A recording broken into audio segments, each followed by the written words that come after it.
Hello दोस्तों, आप सभी का स्वागत है मेरे यूट्यूब चैनल पे। हम लोग इस वीडियो में अपना एक मॉक टेस्ट सॉल्व कर रहे हैं। चलिए, इसका पहला क्वेश्चन है कि एक दुकानदार एक वस्तु को बेच के 20% का लाभ कमाता है, प्रॉफिट। 20 रुपए यदि कम में खरीदी होती है और 30 अधिक में बेची होती है, तो कह रहा है उसका प्रॉफिट परसेंटेज 50% होता है। तो हमें पूछे कॉस्ट प्राइस का 75%। ठीक है, देखिए 20% की यदि हम बात करें तो ये होता है 1/5%। हटाएंगे नीचे 100 आएगा तो 1/5। प्रॉफिट या लॉस किस पे निकालते हैं? जब तक आपको बोले नहीं कि सेलिंग पे कैलकुलेट किया तो कॉस्ट मानना है।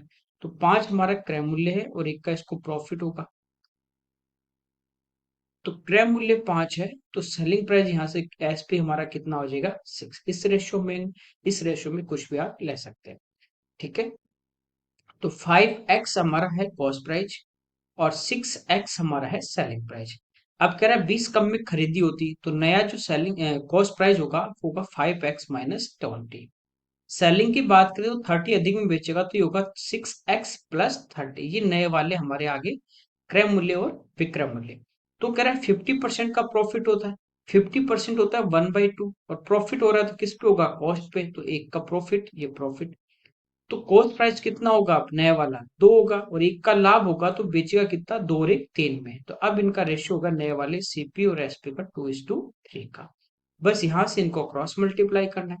तो ये देखिए 3 इधर आके 5 से गुणा होगा तो 5 × 3 15x।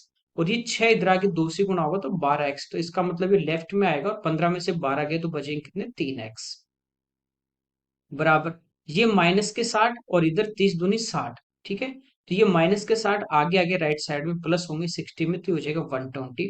यहां से हमारे पास x का मान आ जाता है 40। ये यहाँ पे रखेंगे तो क्रय मूल्य हमारा कितना हो जाएगा? 40 × 5 200 और विक्रय मूल्य 6 × 40 240। दोनों आगे अपने को पूछा है जो हमारा कॉस्ट प्राइस है 200, उसका 75%। 75% होता है 3/4। तो 200 का 3/4 हमें निकालना है तो ये हमारा कितना आ जाएगा? 150।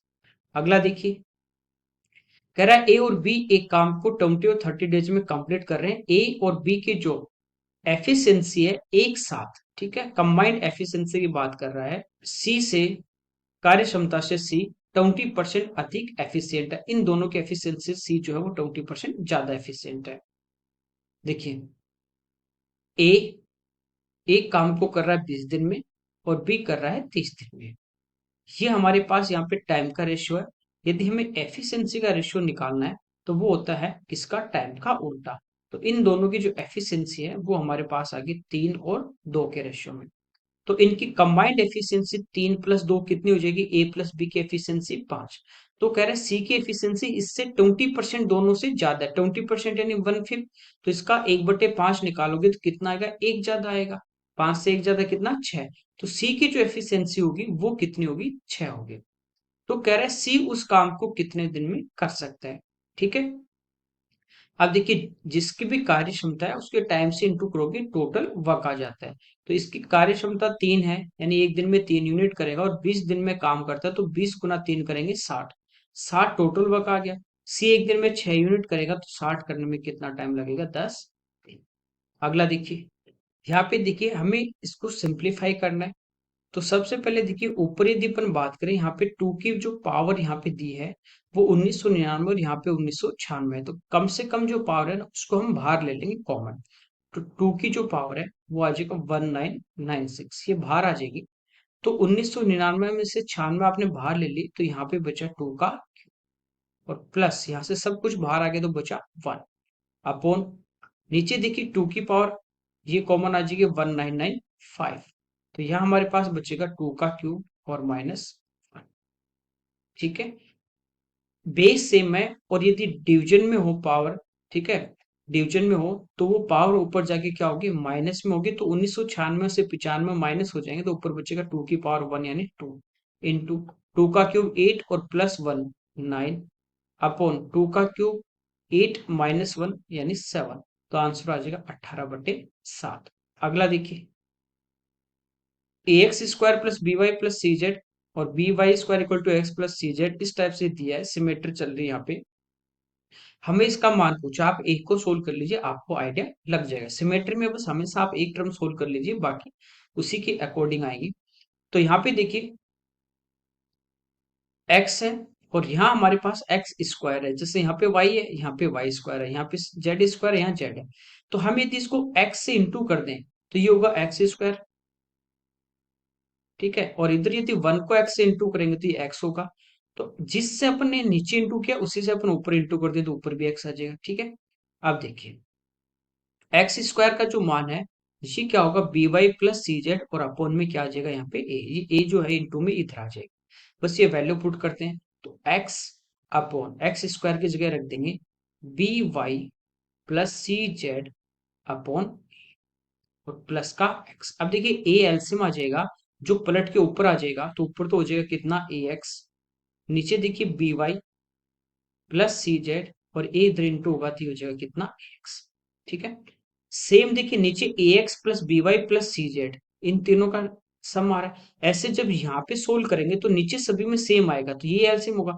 यहाँ ऊपर ए एक्स बच रहा है, अगले में ऊपर बचेगा बी वाई, अगले में बचेगा सी जेड, तो नीचे और ऊपर सेम होगा तो कट जाएगा तो आंसर कितना आ जाएगा, 1 आ जाएगा। तो इस टाइप से आप एक टर्म सोल्व करके देख लीजिए, जो यहाँ पे आ रहा है सेम सिमेट्री इसी टाइप से आगे चलेगी। अगला देखिए यहाँ पे कह रहा है पैरेललोग्राम है एबीसीडी जिसमें ए बी 8 है और बी सी 6 है। जैसे अपने को एक पैरेललोग्राम दिया गया है समांतर चतुर्भुज, इसमें ये 8 है तो आमने सामने की साइड आपस में इक्वल, तो 8 8 और ये 6 कह रहा है एसी जो है वो हमें दिया गया कितना 12। हमें कह रहा है बीडी का मान क्या होगा। देखिए ये क्या होता है 2 इंटू ए स्क्वायर, यदि आमने सामने जो साइड इक्वल होंगे, जैसे ये साइड हमारे पास ए है और ये बी होगी तो ये होता है 2 into A square plus B square equal to D one square plus D two square. ये हम पैरेललोग्राम में रोम्बस में इन सब में पढ़ते हैं ये चीज, ठीक है। बाकी ज्योमेट्री पढ़ेंगे जब उसमें ये कैसे आएगा वो भी हम पढ़ेंगे। तो यहाँ पे देखिए एक साइड हमारे पास 8 है तो 8 का स्क्वायर करेंगे 64 और 6 का करेंगे 36, दोनों का सम कर दें तो 100 इंटू 2 करेंगे तो ये हो जाएगा 200 equal to D one square. तो एक हमें दिया गया 12, 12 का वर्ग करेंगे 144 और दूसरा हमें फाइंड आउट करना है 144, इधर आके क्या हो जाएगा माइनस, तो ये बचेगा हमारे पास 56 equal to d two square. तो 56 स्क्वायर हटाएंगे तो यहाँ पे क्या आ जाएगा रूट, और 56 को हम क्या लिख सकते हैं 14 गुना 4, रूट से बाहर 4 आ जाएगा तो कितना आएगा 2 और अंदर बचेगा 14, तो आंसर आ जाएगा 2 रूट। अगला देखिए यहाँ पे कह रहा है कि दिए गए जो अपने पास एक डायग्राम दिया गया है, चित्र दिया गया है, कह रहा है सबसे छोटा वर्ग जो इन तीनों के बीच में यहाँ पे है डार्क वाला, इसकी रेडियस हमें फाइंड आउट करनी है। बड़े वाले जो सर्कल है इनकी रेडियस हमें दी गई 20। अब आपको ये यदि डायरेक्ट याद है तो डायरेक्ट फॉर्मूले में पुट करना है, नहीं है ज्यादा हार्ड नहीं, आप इसको आसानी से कर सकते हैं, ठीक है। इन तीनों के जो सेंटर थे इनको अपन ने मिला दिया, ये इसकी रेडियस 20 है, ये इसकी 20 है, ये भी इसकी रेडियस 20, ये भी 20, ये भी 20, ये भी 20। तो आप देखो ये जो ट्राइंगल बनेगा, मान लीजिए इसका सेंटर ए है, इसका बी है और इसका सी है, तो ये जो एबीसी ट्राइंगल बना, इसकी प्रत्येक जो साइड है एक वो आपस में बराबर है कितनी 40 40 40, तो ये क्या बनेगा समबाहु त्रिभुज बनेगा, ठीक है। यहाँ पे देखिए ये जो सेंटर होगा यहाँ पे, जो छोटे वाले का सेंटर भी होगा और इस अपने पास जो इक्विलेटरल ट्राइंगल है इसका भी सेंटर होगा, क्योंकि इक्वल डिस्टेंस पे होगा। जैसे ये बड़े वाले की रेडियस है, ठीक है, और ये छोटे वाले, इसको आगे बढ़ा दें इसके सेंटर तक और ये छोटे वाले की रेडियस होगी, इस टाइप से समझ सकते हैं आप, ठीक है। जैसे ये अपने पास एक क्या है इक्विलेटरल ट्राइंगल है, यहाँ पे ये सेंटर दिया गया है, तो ये वाली तो इसकी बड़े वाले वर्ग की कितनी आ गई त्रिज्या कितनी 20, और यहाँ तक है ये मान लीजिए, यहाँ पे ये छोटा सर्कल है, तो ये छोटे वाले की रेडियस कितनी आ गई आर, यहाँ पे कितनी आ गई आर। तो ये टोटल हमारे पास कितनी आ जाएगी 20 प्लस आर। देखिए एक ऐसा सर्कल जो इसके तीनों वर्टेक्स को टच करता हुआ निकले, तो ये इस बाहर वाले सर्कल की क्या होती है रेडियस, सरकम रेडियस होती है, जो कितनी होती है, ये होती है साइड अपॉन √3। बस इसके इक्वल करना है, तो 20 प्लस आर को आपको करना है साइड, वो कितनी 40 और अपॉन √3, ठीक है। तो यहाँ पे देखिए √3 इधर आके मल्टीप्लाई हो जाएगा, तो ये हमारे पास होगा 20 √3 प्लस r√3 इक्वल टू 40। 20 √3 इधर आके माइनस, तो 40 माइनस 20 √3 और आर का मान निकालना है तो √3 जो इंटू में से हम क्या करेंगे, डिवाइड कर देंगे। ठीक है, ये इसका आंसर आ जाएगा। तो नीचे तो √3 आएगा। अब देखिए इसमें से यदि अपन दो बाहर कॉमन लेंगे तो अंदर क्या बचेगा, 20 और माइनस का 10 √3। तो ये इस क्वेश्चन का हमारा आंसर आ जाएगा। ये जो लिया आपने यहाँ पे, ये इसका इक्विलेटरल ट्राइंगल है, तो इसका इन सेंटर भी होगा, इसका सरकम सेंटर भी होगा, इसका ऑर्थो सेंटर भी होगा। ठीक है, सारे सेंटर, ग्रेविटी सेंटर भी होगा। तो समबाहु त्रिभुज में सारे जो केंद्र होते हैं वो एक ही पॉइंट पे होते हैं। अब ये क्यों होगा, क्योंकि देखिए ये इक्वल डिस्टेंस पे है। आप इस टाइप से भी देख सकते हैं कि जो सेंटर होगा तीनों वर्टेक्स से इक्वल डिस्टेंस पे, तो ये इसकी क्या होती है, सर्कल सर्कल की रेडियस होती है। अगला देखिए, कह रहा है कि इनमें से कौन सा इनकरेक्ट है, सत्य कौन सा नहीं है। ठीक है, चार आपको दिए गए हैं यहाँ पे। देखिए ये डायरेक्ट आइडेंटिटी है कि 1 + cot² = cosec²। तो ये तो एकदम सही बात है। 1/sec - 10 और इसका उल्टा कर दें, क्योंकि हम पढ़ते sec² - tan² = 1। तो एक की वैल्यू दी दूसरे की उसका उल्टा होती है, तो ये भी सत्य है। बचे हमारे पास ये दो, तो इनको हम देख लेते हैं। देखिए ये हमारे पास क्या है, इस टाइप से दिया गया है कि cos² θ इसका होल क्यूब प्लस sin² θ इसका होल क्यूब। यदि अपन cos² को a मान ले और sin² को b मान ले, तो ये हमारे पास क्या है, a क्यूब और प्लस b क्यूब। ठीक है, इसको हम क्या लिख सकते हैं, इसको लिख सकते हैं a प्लस b का whole cube -3ab into a plus b, ये लिख सकते हैं। तो इधर तो अपने पास ये टर्म है। अब देखिए a प्लस बी का होल क्यूब करेंगे तो a की जगह cos² और b की जगह sin²। तो cos² प्लस sin² ये तो बन जाएगा 1 -3 a इंटू बी, तो ये हो जाएगा sin² θ इंटू cos² θ। और ब्रैकेट में a प्लस बी, तो cos² प्लस sin² 1, तो यही आता है। तो ये भी सत्य है। तो पहला ये है, ये इनकरेक्ट। अगला देखिए, कह रहा है एक स्क्वायर और एक इक्विलेटरल ट्राइंगल, उनका पैरामीटर सेम है और जो स्क्वायर है उसका डायगोनल दिया है 12√2। तो डायगोनल जो होता है स्क्वायर का वो होता है √2 इंटू साइड। तो √2 से √2 कैंसिल, तो स्क्वायर की जो हमारे पास साइड है वो 12 आ गई। पेरीमीटर होता है इसका 4 इंटू साइड, तो ये आ जाएगा 48। और यही पेरीमीटर किसका है, इक्विलेटरल ट्राइंगल का, वो होता है 3 इंटू साइड, क्योंकि तीनों भुजाएं बराबर। तो यहां से देखिए अपने पास इसकी साइड कितनी आ जाएगी, 16। किसकी, समबाहु त्रिभुज की। तो इसका एरिया हमें पूछा है, तो ये होता है √3/4 इंटू साइड स्क्वायर। तो 16 इंटू 16, ये आ जाएगा 64√3 सेंटीमीटर स्क्वायर। अगला देखिए, यहाँ पे दिया x² - 2√10 x + 1 = 0, x - 1/x का मान पूछा है। देखिए x - 1/x चाहिए, तो सबसे पहले देखिए हम यहाँ पे क्या करेंगे, इसको x से पूरे को डिवाइड कर देते हैं। इधर करेंगे तो 0/x वो 0 ही रहेगा। तो x² में x का भाग देंगे तो ये हो जाएगा x - 2√10, क्योंकि x से x यहाँ पे कट जाएगा और यहाँ बचेगा प्लस का 1/x = 0। तो यहाँ से देखिए x प्लस 1 जो x है ये हमारे पास आ जाता है 2√10। हमें चाहिए माइनस वाला। ठीक है, तो पहले एक बार इसका स्क्वायर करना पड़ेगा। जब इसका स्क्वायर करेंगे दोनों साइड में, तो ये होगा x² प्लस 1/x²। ये a प्लस बी का होल स्क्वायर होगा, तो a² plus b² plus 2ab। तो ये x से x कटेगा, यहाँ प्लस बचेगा 2 का, 2 प्लस बचेगा वो आगे जाके माइनस होगा। इसका स्क्वायर करेंगे तो 2 का स्क्वायर 4 और √10 का रूट हटेगा नहीं 10, 10 गुना 4 40, उसमें से 2 घटा दोगे तो कितना आ जाएगा 38। हमें किस में चाहिए, माइनस में। तो अब माइनस बनाने के लिए इसमें से 2 घटा दीजिए दोनों साइड में। ये क्या बना, ये बना x - 1/x का होल स्क्वायर। और इधर 38 में से 2 गए 36, यानी 6 का स्क्वायर। रूट लेंगे तो x - 1/x कितना आ जाएगा, 6।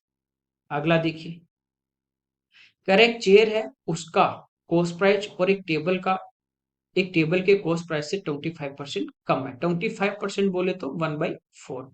इससे टेबल के कॉस्ट प्राइस से, मान लीजिए जो टेबल है उसका कॉस्ट प्राइस हमारे पास कितना है, 4 है, और इससे ये एक कम है किसका, चेयर का। तो चेयर का जो कॉस्ट प्राइस होगा वो कितना होगा, 3 होगा। अगर एक व्यक्ति 5 कुर्सी को 7 टेबल के क्रय मूल्य पे बेचता है, देखिए, और पूछा लाभ प्रतिशत। देखिए 5 जो कुर्सी होंगी ना, एक का जो कॉस्ट प्राइस 3 है, तो 5 का जो कॉस्ट प्राइस होगा वो हमारे पास कितना होगा, 15। यानी वो 15 रुपए की तो थी। अब बेचा कितने में, 7 के कॉस्ट प्राइस के इक्वल। तो एक का कॉस्ट प्राइस 4 है, तो 7 का कितना हो जाएगा 28। यानी 15 की चीज को 28 में बेच रहा है, तो प्रॉफिट कितने का हो रहा है 13 का। किस पे 15 पे, और इंटू 100। 5 से 20, 5 से 3, ये आ गया 260 बट्टे 3। तो 8 टाइम 24 बचे 20, तो ये 6 टाइम, तो 86.66 ये हमारा इसका आंसर। अगला देखिए, कह रहा है 16 लीटर का एक मिक्सचर है दूध और पानी का, उसका रेशियो 5:3 है। 5 और 3 8, और टोटल कितना 16, तो 8 रेशियो की वैल्यू 16, तो एक रेशियो की कितनी आ गई 2। दूध 5 है, तो एक रेशियो की 2, तो 5 की कितने की 5 दूनी 10, तो दूध हो गया 10 लीटर। पानी कितना हो गया 6 लीटर।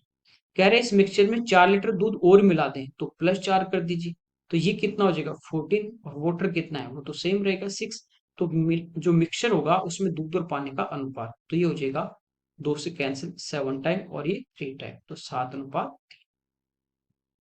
अगला देखिए, कह रहा है कार किसी दूरी की फर्स्ट 1/3 डिस्टेंस को 10 की स्पीड से, नेक्स्ट 1/3 को 20 की स्पीड से, और लास्ट 1/3 को 60 की स्पीड से कवर कर रही, तो उसकी एवरेज स्पीड। देखिए दूरी यहाँ पे क्या है, तीनों बार बराबर, पहले एक थे फिर एक थे फिर एक थे, तीनों बार दूरी बराबर। दूरी बराबर हो तो औसत चाल क्या होती है, 3 बार हो तो 3xyz upon XY plus YZ और प्लस ZX, बस इसमें रख दीजिए। तो 3 × 10 × 20 × 60 अपॉन XY, तो 20 × 10 200, YZ 20 × 60 1200, प्लस 60 × 10 600। तो ये हमारे पास देखिए टोटल आ गया 2000। तो 3 जीरो हमारे यहाँ पे कैंसिल हो जाएंगी, और 2 से 2 कैंसिल होगा, 6 × 3 आंसर आ जाएगा 18 किलोमीटर पर आवर। अगला देखिए, कह रहा है पी क्यू की अपेक्षा डबल एफिशिएंट है। पी जो है वो क्यू से डबल एफिशिएंट है, तो क्यू की जो एफिशिएंसी है वो मान लीजिए 1 है, तो पी की कितनी हो जाएगी 2 हो जाएगी। जबकि पी और क्यू मिलकर आर की अपेक्षा 3 गुना अधिक दक्ष है। पी और क्यू दोनों मिलकर, देखिए पी और क्यू की दोनों की एफिशिएंसी जोड़ दें तो 2 और 1 कितनी है 3 है। कह रहे आर से 3 गुना है, तो 3 आ रही है। इसका मतलब आर की एफिशिएंसी कितनी है 1 होगी, तो इन दोनों की टोटल कितनी होगी 3, तो देखिए 2 और 1 3 ही आ रहे हैं। इसका मतलब इसी रेशियो में इन तीनों की एफिशिएंसी है।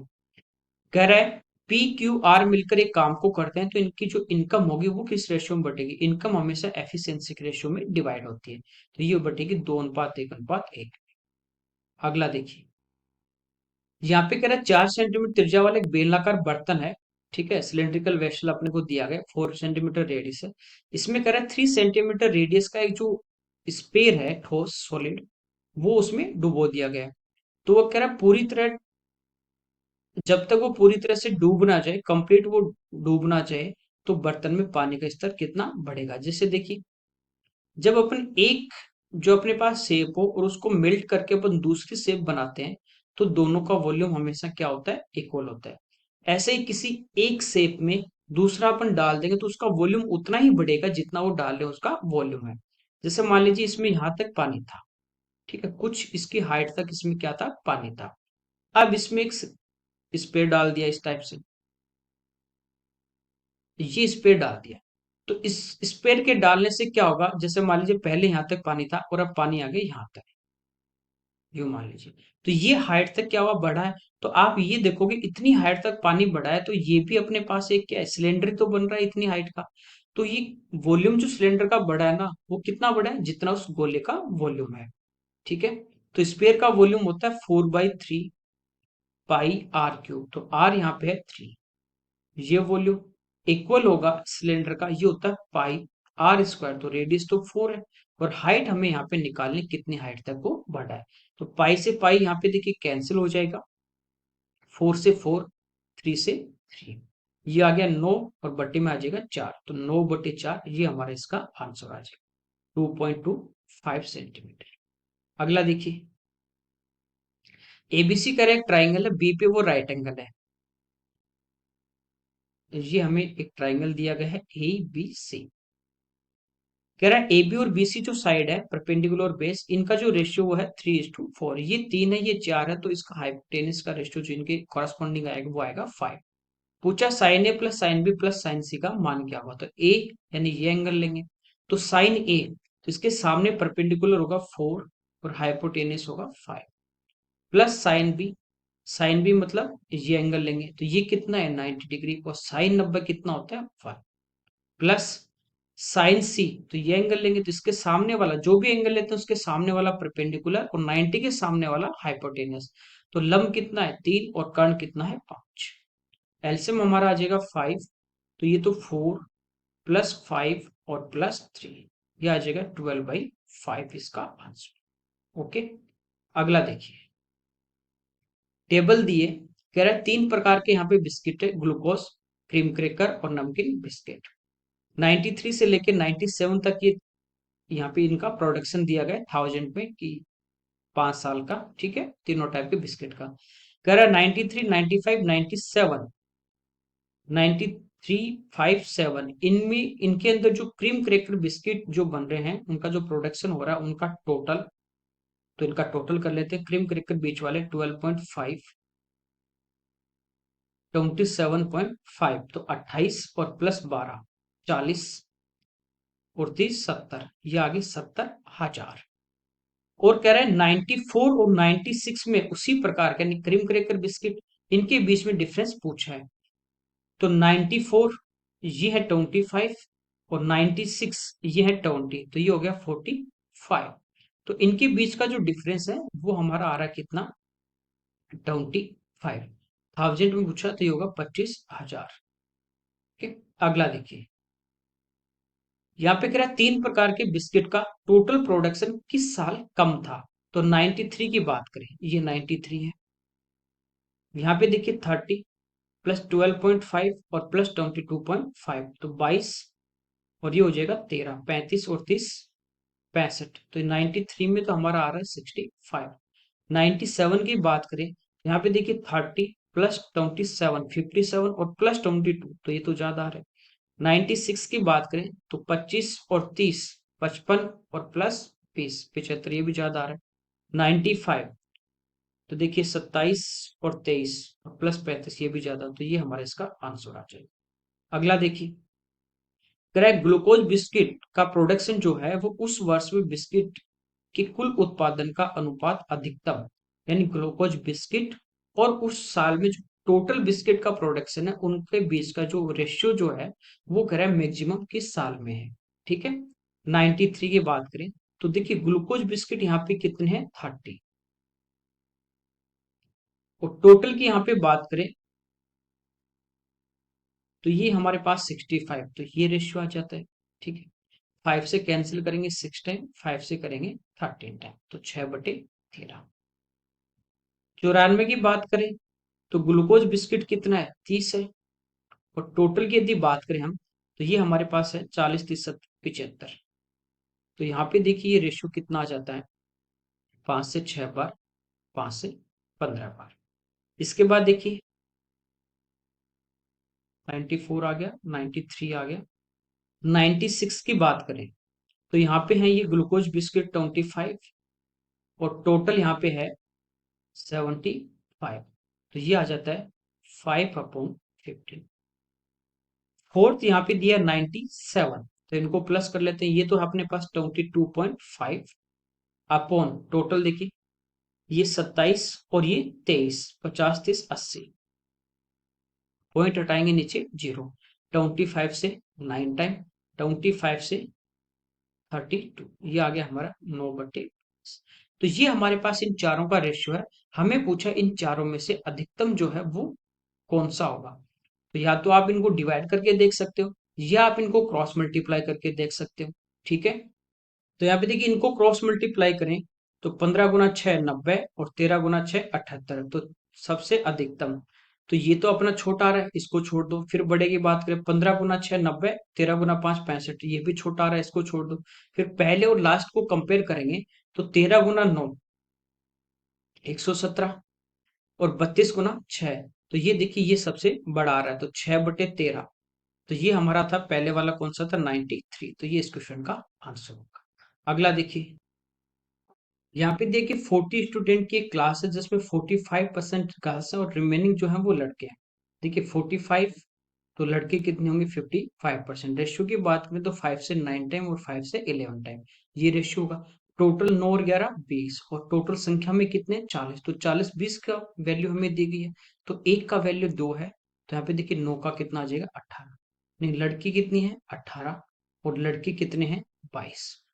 कह रहा है कि लड़कियों की जो एवरेज मार्क है वो 54 है, गर्ल्स के एवरेज मार्क्स इनकी 54 है, और लड़कों की जो औसत अंक है वो 46 है। तो कह रहा है कि जो कंप्लीट जो क्लास है, पूरी जो क्लास है होल क्लास, उसका एवरेज मार्क्स नंबर क्या होगा।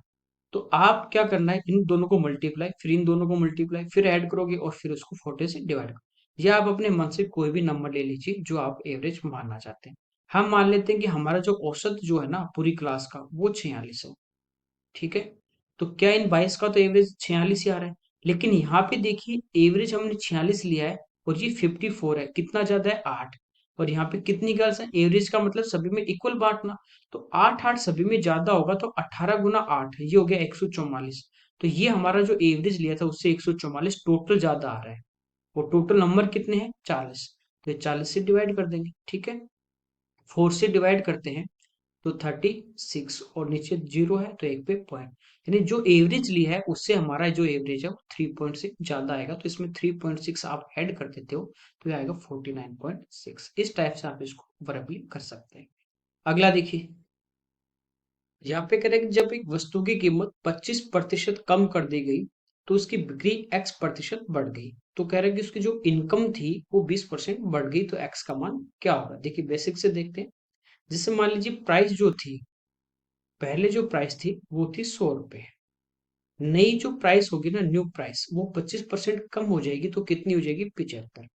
अब आप यूं समझिए कि एक दुकान है हमारे पास, और उसमें से मान लीजिए 100 पेन बिकते हैं, दिन में कितने पेन बिकते हैं 100, 10 आप एक कुछ भी मान लीजिए, कोई दिक्कत नहीं, ठीक है।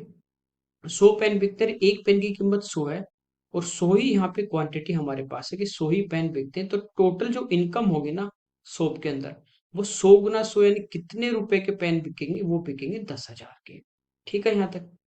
अब आपको कह रहा है कि 20% प्रतिशत उसकी इनकम बढ़ गई, तो पहले 10,000 था, इसका 20% निकालेंगे यानी 2,000, तो अब उसकी जो इनकम होगी ना वो होगी 12,000, यानी वो टोटल 12,000 रुपए की पेन बेच रहे हैं, और एक पेन की अब कीमत 75 है, ठीक है। तो 12,000 में उसने कितने पेन बेचे, यहां से हम इसकी क्वांटिटी फाइंड आउट कर लेंगे। 25 से 3 टाइम, 25 से 4 और फिर 8 जीरो। अब वो कितने पेन बेच रहा है, दिन में 160 पेन वो डेली बेच रहा है। तो बिक्री कह रहा है x% बढ़ गई, पहले 100 बेच रहा था अब 160 बेच रहा है, तो 100 से कितना बढ़ गया 60, तो 60% ही हमारा इस क्वेश्चन का आंसर। अगला देखिए, यहाँ पे कह रहे हैं एक राशि है ए बी सी डी में डिवाइड करनी है, ए और बी का जो रेशियो उनका 2:3 के रेशियो में, बी और सी को 1 और 2 के अनुपात में, सी और डी को 3 और 4 के अनुपात में। कह रहा है ए और डी का जो हिस्से हैं उनमें 648 का डिफरेंस दिया है, तो हमें पूछा उनका टोटल सम। देखिए पहले इनका एक रेशियो हम निकाल लेते हैं, ए बी सी डी का। ए और बी का रेशियो है 2:3, बी और सी का है 1:2, सी और डी का है 3:4। तो पहले यहां से इनका एक रेशियो निकालेंगे, जिसके आगे जो डिजिट नहीं है वही रख दीजिए जहां खाली है। 3 के आगे कुछ नहीं, 3 रख दिया, 2 के आगे यहाँ कुछ नहीं है, डी के नीचे 2 रख दिए, 1 के पहले कुछ नहीं है तो 1 रख दीजिए। लाइन की बात कर रहा रो की, 3 के पहले कुछ नहीं तो 3, और यहाँ पे 3, ठीक है, प्रत्येक पंक्ति में। अब इन कॉलम में जो कैंसिल हो रहा है वो कैंसिल कर देंगे, तो देखिए सभी कॉलम में 3 है, तो 3 3 3 और 3 कैंसिल। अब देखिए 2 इसमें तो है लेकिन इस कॉलम में 2 नहीं है बाकी में, ठीक है। तो 2 गुना 1 2, 3 गुना 1 3, 3 गुना 2 6, और 4 दूनी 8। तो ये जो रुपए हैं वो बटेंगे 2 3 6 8 के अनुपात में। यहाँ पे कह रहा है ए और सी जो है उनका डिफरेंस जो है पार्ट का वो 648 है, तो ए और डी में, तो ए और डी में देखिए कितने का डिफरेंस है, 2 और 8 में 6 का, तो डिवाइड बाई 6। हमें पूछा है टोटल, तो टोटल देखिए कितना हो रहा है 19, तो 19 से हम क्या करेंगे मल्टीप्लाई, तो ये आ गया 108। 19 152, तो 52 बचा कितना एक, 19 और एक 20, तो ये आ जाएगा 2052 में सभी का। अगला देखिए, यहाँ पे कह रहा है ए ने 54,000 रुपए की एक पूंजी से एक व्यवसाय शुरू किया, यानी 54,000 रुपीज इन्वेस्ट करके ये बिजनेस स्टार्ट कर रहा है। After 4 months and 6 months B O C भी उस बिजनेस में ऐड हो रहे हैं, ठीक है। एंड ऑफ द ईयर जो है वो प्रॉफिट का रेशियो 1:4:5 के रेशियो में डिवाइड किया जाता है। तो कह रहा है बी और सी ने जो कैपिटल यहाँ पे इन्वेस्ट की उनका डिफरेंस क्या होगा। देखिए यहाँ पे कैपिटल अलग अलग है, टाइम भी अलग अलग है, तो जो भी प्रॉफिट बटेगा वो बढ़ता है जो हमारा टाइम और कैपिटल होता है उनके मल्टीपल के रेशियो में। तो ए ने यहाँ पे लगाए 54,000 रुपए और पूरे 12 महीने के लिए, तो इंटू 12। बी ने मान लीजिए यहाँ पे लगाए 20 रुपए और ये 4 महीने बाद आया, तो एक साल में 12 महीने, चार तो एक महीने था ही नहीं, तो बचा हुआ कितने महीने होगा, 8 महीने बिजनेस में। फिर सी आया, सी रुपए लेके, और ये 6 महीने बाद आया, तो ये 6 महीने रहेगा। तो ये जो रेशियो आया हमारे पास, 2 से कैंसिल कर देते हैं 6 टाइम, ये 4 टाइम और ये 3 टाइम। ये जो इनका रेशियो आया, इसी रेशियो में क्या होगा, प्रॉफिट डिवाइड होगा। तो प्रॉफिट का रेशियो कह रहा है 1:4:5 है, ठीक है। तो यहाँ पे देखिए ए का ये पूरा होगा प्रॉफिट का रेशियो, और ये रेशियो में कितना दिया, 1। तो 54,000 गुना 6 करेंगे, 6 गुना 5 30, 3 लाख, और 4 गुना 6 24, तो ये आ गया 3,24,000। इतना प्रॉफिट मिलना चाहिए। ये कितने रेशियो की वैल्यू है, 1 की। बी का निकालना है, तो हम क्या करेंगे, बी का रेशियो कितना है प्रॉफिट का, 4 से इंटू करेंगे। तो ये हमारे पास क्या आ गया, बी का प्रॉफिट आ गया। और बी का जो प्रॉफिट है वो है बी इंटू 4, इसका इसके इक्वल में बटेगा, तो ये होगा बी इंटू 4। तो 4 से 4 कैंसिल हो जाएगा, तो ये आ गया बी का कैपिटल। तो उसने इन्वेस्ट की थी, जो हमने बी मानी, वो आ गई 3,24,000। अब बात करें सी की, तो 3,24,000 वन की वैल्यू है, इंटू कर देंगे 5 से। ये आएगा जो उसका टाइम और कैपिटल दोनों को मल्टीपल करने पे जो रेशियो था प्रॉफिट का, वो इसके इक्वल आएगा। ये हमारे पास है 3 इंटू सी, तो 3 से डिवाइड कर देते हैं, इंटू 5। तो ये हमारे पास आ जाएगा 5,40,000 सी का, जो इसने इन्वेस्ट किया। दोनों का डिफरेंस पूछा है, तो 5,40,000 में से 3,24,000 घटाएंगे, 540 में से 324 आप घटा दीजिए, तो ये बचेगा 216, यानी 2,16,000। अगला देखिए, सिंप्लीफिकेशन का सिंप्लीफाई करना है। तो सबसे पहले देखिए ब्रैकेट, तो ये वाला ब्रैकेट सोल्व करेंगे सबसे पहले। इसमें सबसे पहले डिवाइड, तो ये है 2.8 इंटू 5, और डिवाइड है, ये नीचे आ जाएगा, यानी 0.7। फिर -3, फिर डिवाइड यानी 0.9 इंटू 1.5 प्लस, देखिए पॉइंट से पॉइंट हट जाएगा, तो 3 से 3 टाइम और 3 से 5 टाइम। पॉइंट से पॉइंट हट जाएगा, तो 7 से 4 टाइम, तो 4 इंटू 5। तो 5 गुना 4 करेंगे 20, -5 और प्लस 2, तो 22। तो प्लस के हैं, उसमें से -5 कर देंगे 17, यहाँ पे माइनस है, तो 20 -17 करेंगे, तो आंसर कितना आ जाएगा। अगला देखिए, करेक्ट डिब्बा हमारे पास है, उसके लेंथ ब्रीथ और हाइट दी गई है, 506, 345, 230। तो कह रहा है सबसे लंबे पैमाने की लंबाई, जो बक्से, जो अपने पास बक्सा है उसके जो डायमेंशन है तीनों, उनको वो नाप सके, ठीक है, ऐसा हमें स्केल चाहिए। तो क्या करना पड़ेगा, जो भी हमारे पास तीनों इसके लेंथ ब्रीथ और हाइट है, उनका हम क्या लेंगे, एसएफ लेंगे। अब एसएफ लेना है, यानी हाईएस्ट कॉमन फैक्टर देखना है, तो जब भी एसएफ एलसीएम का क्वेश्चन आ जाए, मैंने आपको बताया था, आपको ऑप्शन से करना है। यहाँ पे देखिए, इसमें 2 का भाग जा रहा है, ये ओड नंबर, क्या इसमें 2 का भाग जाएगा, नहीं, 2 का नहीं जाएगा, तो इसमें 30 का भी नहीं जाएगा, और इसमें 46 का भी नहीं जाएगा, तो आपके 2 ऑप्शन हट गए, ठीक है। अब देखिए, बात करें 15 की, इसमें क्या 15 का भाग जा रहा है, नहीं, क्योंकि 5 का कब जाएगा, जब यूनिट डिजिट आपका 0 या 5 हो, तो 15 का भी नहीं जाएगा। तो ये आपका एक ऑप्शन बचता है, तो ये हमारे इस क्वेश्चन का आंसर आ जाए, ठीक है। अगला देखिए, यहाँ पे कह रहा है कि 9 डिजिट का एक नंबर है 32x4115/2, और ये 88 से डिविजिबल है, 88 से डिविजिबल होगा, तो उस नंबर, वो जो नंबर होगा 8 से भी डिविजिबल होगा और 11 से भी डिविजिबल होगा। कह रहा है x का सबसे छोटे संभव मान के लिए, इसके जो x की मिनिमम पॉसिबल वैल्यू होगी, उसके लिए कह रहा है 4x माइनस वाई का मान क्या होगा। सबसे पहले देखिए, 8 से डिविजिबल यदि कोई नंबर होगा, तो वो होता है कि लास्ट के 3 डिजिट 8 से डिविजिबल होने चाहिए। तो लास्ट के 3 डिजिट जो है वो है 5/2, इसमें 8 का भाग जाना चाहिए। तो y की जगह यदि 0 होगा तो क्या 8 का भाग जाएगा? नहीं, क्योंकि यहाँ पे 0 हो जाएगा तो होगा 502, 4 का नहीं जा रहा तो 8 का जाएगा नहीं। क्या यहाँ पे 1 होगा तो 8 का जाएगा। तो देखिए 8 का भाग देंगे 6 बार 48, हमारे पास बचे 3 यानी 32 जाएगा। तो y की जो वैल्यू वो हो सकती है हमारे पास 1। ऐसे हम चेक करेंगे। इसके बाद देखिए 2 लोगे तो नहीं जाएगा, 3 लोगे तो नहीं जाएगा, फिर कहाँ पे जाएगा? यदि हम यहाँ पे 4 लेते हैं तो भी नहीं जाएगा। यहाँ पे यदि हम 5 लेते हैं, ठीक है, y की जगह, तो देखिए 8 का भाग देंगे 6 बार 48, तो हमारे पास बचे 7, फिर 72 चला जाएगा। ऐसे फिर कहाँ पे जाएगा? जब y की जगह हम कितना ले? 9 ले। तो y की पॉसिबल वैल्यू हमारे पास ये 3 ही है कि y की जगह 1 हो सकता है, 5 हो सकता है और 9 हो सकता है, ठीक है। अब चलिए x की बात करते हैं। 11 से डिविजिबल होगा तो आपको पता है इवन प्लस और ओड प्लेस पे जो डिजिट आते हैं उनका जो सम करके डिफरेंस लेंगे वो 0 या 11 को मल्टीपल आना चाहिए। तो इनको प्लस करते हैं तो 2 + 5 7 + 1 8 और प्लस x और प्लस 3, तो ये हो गया 11 + x। इसके बाद देखिए इनको ऐड करेंगे 2 + 4 6 + 1 7 और प्लस y, तो ये हो गया 7 + y। इनका डिफरेंस लेंगे या तो ये 0 आ जाए या 11 22 33 इस टाइप से आ जाए। तो 11 और माइनस के साथ तो कितने बचेंगे? 4 प्लस x और माइनस y। अब x और y का मान रखें तो ये या तो 0 आ जाए और ये हमारे पास ये क्या आ जाएगा? 11 22 इस टाइप से। तो देखिए y की जगह यदि हम 1 लेते हैं तो माइनस का तो 1 होगा और ये प्लस का क्या 0 बन सकता है? क्या 0 तो बनेगा ही नहीं क्योंकि 4 ऑलरेडी यहाँ पे प्लस का है। तो फिर यहाँ पे x का मान क्या हो सकता है ताकि डिफरेंस 11 आ जाए? तो x का मान 8, तो 8 और 4 12 में से 1 गया तो हमारे पास 11 आ जाएगा। तो x का मान क्या हो सकता है? 8। अब x की मिनिमम वैल्यू आपको लेनी है। यदि हम यहाँ पे 5 लेते हैं तो माइनस का 5, तो x की जगह 1 लेंगे तो 4 और 1 5 और 5 माइनस के कर देंगे तो 0 आ गया। तो x का मान क्या हो सकता है? 1 हो सकता है। क्या यहाँ पे 0 हो सकता है? क्या नहीं, क्योंकि 0 होगा तो 4 हो गया।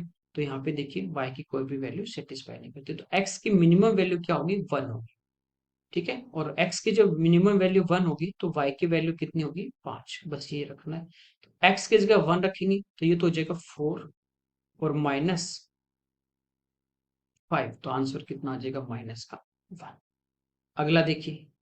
चलिए हमारे इस पेपर के 25 क्वेश्चन थे जो हमने डिटेल में सोल्व किए। Okay, thank you everyone.